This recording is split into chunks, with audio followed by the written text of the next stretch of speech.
Welcome back to Prophecy Unfolding, where prophecy is truly unfolding. You know, this year we've seen many major events that have happened all over Europe, some astonishing weather types and events that have really kicked out all over the place.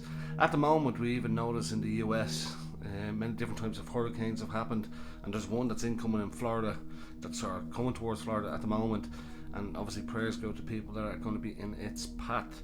Many have emailed and asked me what I think this is. Why is this happening now? Why is it happening with such intensity and frequency? And you know, I came across this. I actually had this saved from years ago, something that was shared on CBS News 9 or 10 years ago, which really rang alarm bells with me, because I always feel in the world that we're living in, the people that are kind of running the world will always look to make money, will always look to play God, and I believe this is what's happening at the moment. I wanted to show you this just so you can get an overview of what I mean. Remember to watch it in full to get the full context, but also smash the like button so that someone who does not know Christ may come to have an understanding of who Christ truly is.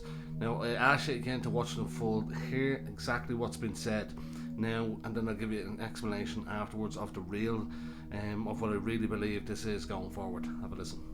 Learning that scientists and researchers are looking at how to change the weather on purpose. That's right. Lasers now could one day manipulate rain and lightning. CBS This Morning contributor Michio Kaku is a physics professor at City College of New York. Professor, nice to see you. Extraordinary seeing Al Gore and Bill Clinton there together with Charlie, wasn't it? That's right, yeah. Yeah, they did not get into this discussion, no. though. But it is fascinating. I mean, lasers, really? To change the weather? That's right. Well, as Mark Twain once famously said, everyone complains about the weather, but no one ever does anything about it.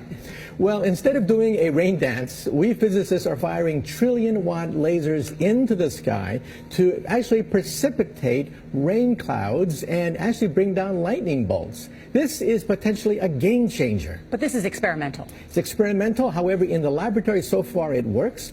When you have water vapor and you have dust particles or ice crystals, you can precipitate rain. It condenses around the seeds. These seeds can also be created by laser beams. By firing trillion-watt lasers, you rip apart the electrons, creating what are called ions, and these ions act like seeds, like dust particles, bringing down rain and even lightning. Go ahead.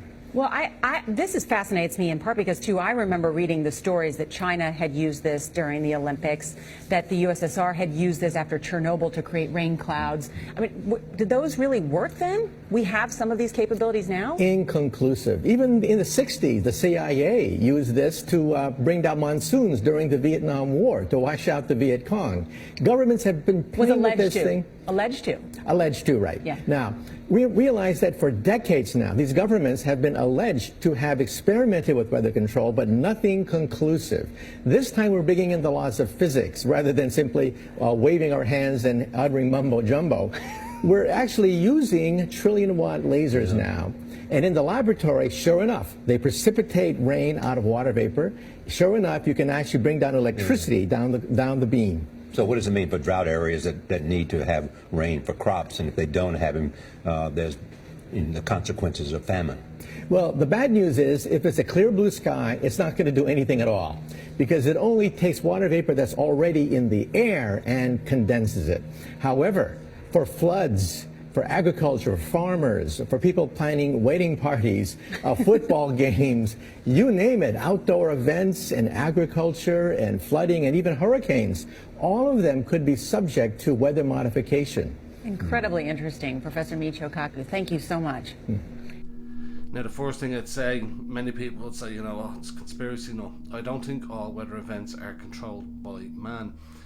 But I do think over the last 30 years, the evidence is there. We can see, whether it be NASA or other China doing cloud seeding.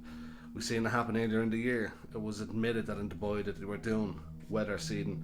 The problem when you try to act like God, we cannot actually control it, and things turn into an extreme until they take their own course. I believe we're returning back to what we call the Tower of Babel times, right back to the time when man tried to be like God. And that's exactly what we're seeing happening in the world at the moment. You know, end time prophecies and eschatology told us that, you know, certain things would happen around the world, and we're starting to see it at an absolute intensity. I believe that this is the generation that's going to see the fulfillment of all prophecy and I believe we're coming very, very close. But in a nutshell, what's happening at the moment, and I believe obviously people would say climate change, etc., things like that, and I do believe the climate does change, but they've had so many different names, and it's so hard to believe. There's just some of the things that they come out with. It's hard to actually understand what they're trying to say.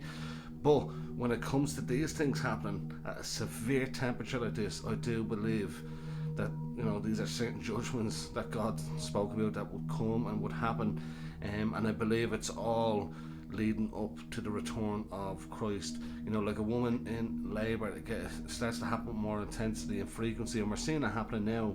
Sadly, there's people that are in the path of these types of storms, and sadly a loss of life, and we're praying for everyone that's going to be affected there, that they do find shelter and safety in those times. But while all this is going on, remember, the gospel can still be shared and reach someone, that they can understand what is he talking about.